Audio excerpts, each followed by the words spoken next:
Welcome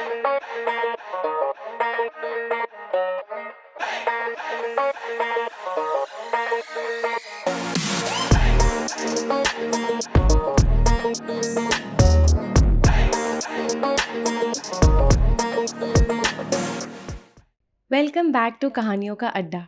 मैं माधुरी आज आपके लिए एक नई कहानी लेकर आई हूँ। थोड़ी सी नर्वस भी हूँ क्योंकि काफ़ी समय बाद यहाँ लौटी हूँ। आज संडे का दिन है जब मैं इसे रिकॉर्ड कर रही हूँ और मेरे रूम के बाहर कुछ बच्चे सुबह से खेल रहे हैं। आई रियली वेटेड कि वो लोग खेलना बंद करें, शायद फिर मैं रिकॉर्ड करूँ। लेकिन फिर मैंने भी खुद को समझाया कि मेरे लिए यहाँ रिकॉर्ड करना, ये कहानी सुनाना एक खेलकूद की ही तो जगह है। So why not. So with this sound in the background, जहाँ थोड़े बच्चे खेल रहे हैं, शायद कहीं कुकर की सीटी सुनाई देगी, और साथ ही ये कहानी। इस कहानी का नाम है बेड स्पेस। सुनाना शुरू करती हूँ। मनु और शुभू मार्केट में बेड लेने निकले थे। रूम कितना बड़ा है, उसमें बेड के अलावा किन किन चीज़ों की जगह होनी चाहिए, कितना मूव करने का स्पेस चाहिए, इन सारी चीज़ों का एक मेंटल इमेज बनाकर क्या लेना है, ये लगभग तय था। मनु ने कहा, यार अभी तो कोई लॉन्ग टर्म कमिटमेंट होने नहीं वाली, ना कोई रोमांटिक पार्टनर है, तो उतना साइज़ का बेड लेना है जिसमें मैं फैल कर सो सकूं। शुभू ने सोचकर उसमें ऐड किया, पर सिंगल बेड से थोड़ा बड़ा लेंगे, हाँ, ताकि कभी कभार कोई आ जाए तो। हाँ, उतनी जगह तो होनी चाहिए। दोनों बेड में भी पॉसिबिलिटीज़ की जगह हो उतनी गुंजाइश रखना चाहते थे। अपने 2 BH के घर में ये दोनों रूममेट्स 2 घर बनाने निकले थे। दोनों को ये मिडिल साइज बेड पसंद आया, जो किंग साइज बेड से कम पर सिंगल साइज बेड से थोड़ा बड़ा था। पंजाबी आंटी की छुपी हुई दुकान उस मुनिरका की गली में बड़ी फेमस थी। आंटी बोली, हम भी इसी बेड पर सोते हैं अपने घर में, यूज़र की गारंटी दे रही हूँ, बेस्ट डील है बेटा। आंटी फिर इसी साइज की मैट्रेस भी दिखा दीजिए, शुभू बोला। आंटी एक फ्लोर ऊपर एक कमरे में ले गई। कोई खुफिया ऑपरेशन चल रहा हो उस तरह उस कमरे में काफ़ी सारी मैट्रेसेस भरी पड़ी थी।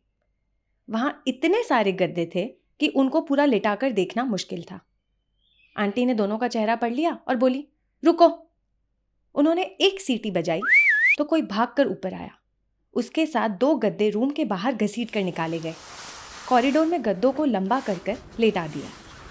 वो बोली, बेस्ट क्वालिटी, देख लो।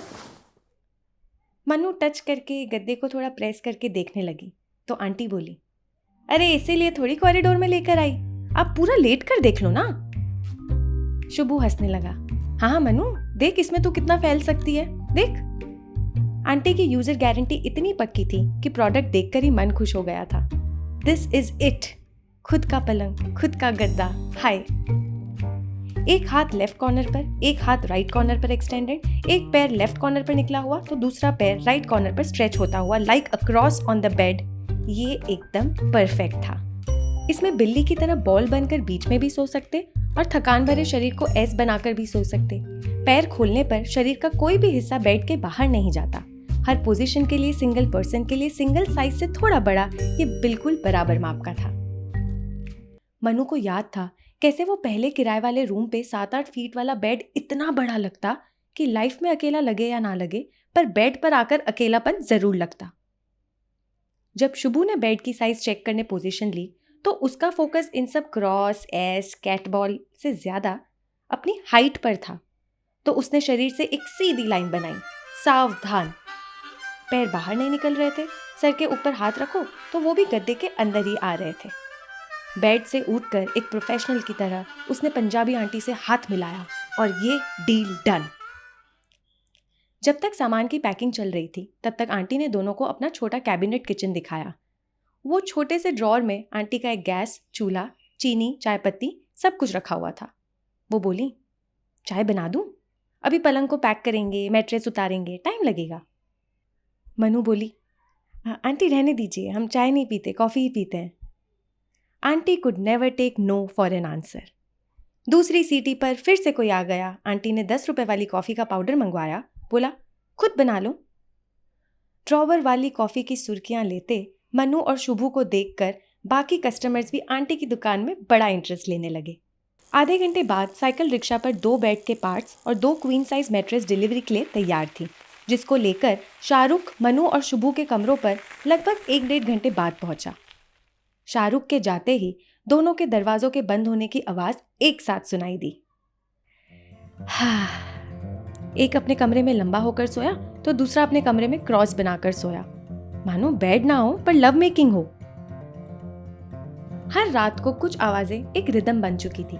दरवाजों का बंद होना, बेड पर गिरना, बातचीत या नेटफ्लिक्स की आवाज आना, फिर दरवाजा खुलना, पानी भरना, बेड पे आना, पोजीशन लेना, मीडिया की आवाज सुनाई देना एंड साउंड स्लीप। मनु अपने कमरे की तरफ बढ़ती तो लगभग अनुमान लगा लेती कि शुभू किस पोजीशन में खुद को समेटकर उस बेड पर क्या कर रहा होगा। शुभू भी 2 सेकंड रुककर सोच लेता कि अभी मनु के दरवाजे पे खटखटाए या ये उसका क्वाइट टाइम चल रहा होगा तो डिस्टर्ब ना करे। एक दूसरे की रिदम से वाकिफ होने में कुछ महीने लगे थे, पर छोटी छोटी डिटेल्स को दिमाग की नोटबुक में नोट करते रहो तो इनको समझना और उसकी जगह बनाना कितना ही मुश्किल है। उस दिन बेड पर बेबी पोज में लेटी थी मनु। दोनों टांगे आधी हवा में थी, अंगूठे से पैर का टो पकड़ रखा था और थोड़ा लेफ्ट राइट झूल रही थी। पास में तकिए पर माँ का फ़ोन चल रहा था।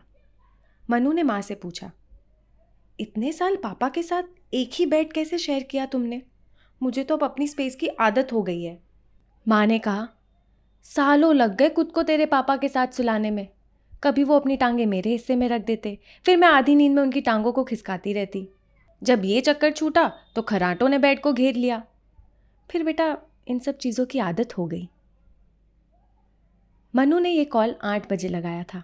वो जानती थी माँ घर के किस कमरे में थी और ये भी कि वो अपने पैर ऊपर करके दीवार पर टिकाकर कहीं लेटी होगी। 8 बजे माँ का अपना टाइम और अपनी स्पेस होती। वहाँ से आवाज़ आई, लेकिन तेरी तरह मेरी भी अपनी स्पेस है। हाँ, दोनों एक साथ बोले, इस्त्री वाला छोटा रूम। कहने को वो जगह कपड़ों के इस्त्री के लिए किचन के स्टोरेज के लिए बनाई गई थी, पर माँ ने लड़ झगड़ कर वहाँ अपना छोटा रूम बना लिया था। वहाँ एक छोटा सिंगल साइज बेड रहता जिस पे वो आफ्टरनून नैप लेती। 8 बजे वहीं कुछ कुछ आसन करती, शाम की चाय भी वहीं पीती। ये बेड उसका अकेली का था। दरवाजे पर खटखटाहट सुनकर मनु ने माँ से कहा कि बाद में कॉल करेगी। बाहर शुभू खड़ा था। पूछा, थोड़ी देर अंदर आ जाऊं? ठीक नहीं लग रहा। पता नहीं शुभू क्या बात करने आया था, पर बाहर बारिश की आवाज़ और रोमांटिक मौसम ने दोनों का मूड बदल दिया।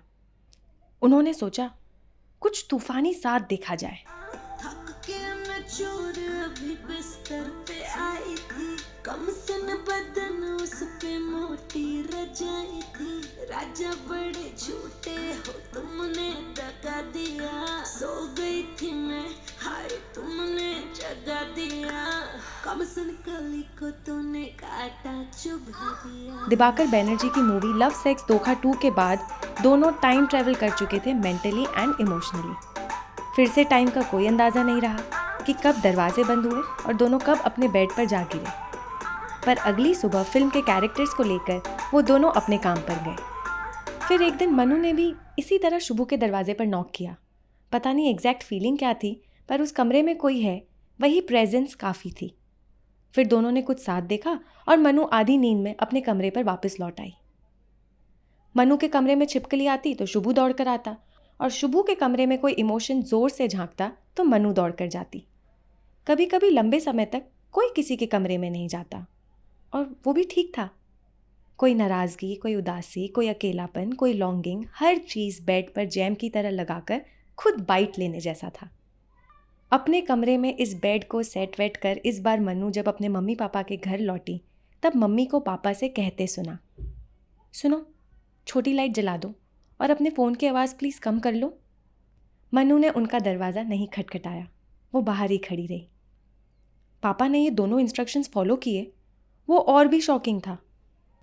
उस कम लाइट में माँ की आवाज़ बाहर तक मनु के कान में आई और बस बैठ गई।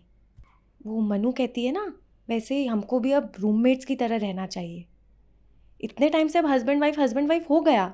हाँ, वो भी हैं, ठीक है, पर तुम और मैं क्या रूममेट्स बन सकते हैं? हाँ, तो हम रूममेट्स ही हैं ना, और क्या है?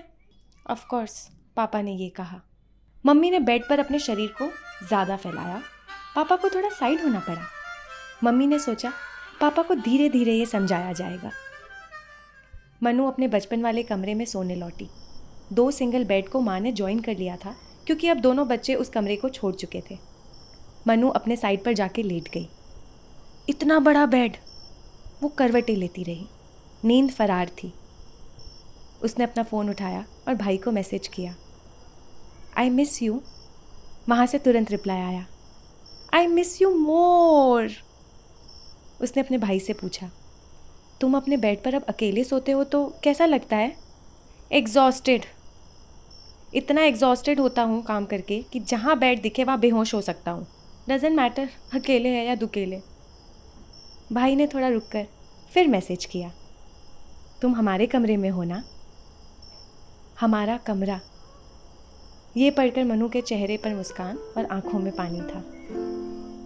लेकिन इसके बाद क्रॉस बनकर सोने में नींद बड़ी अच्छी आई और साथ ही शुभू की कई लाइन भी याद आई। हर बेड पर कभी कभार कोई आ सके, इतनी जगह तो होनी चाहिए।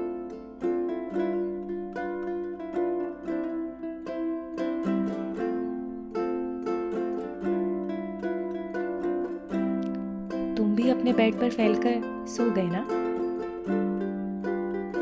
कहानियों के अड्डा पर जल्द लौटूंगी।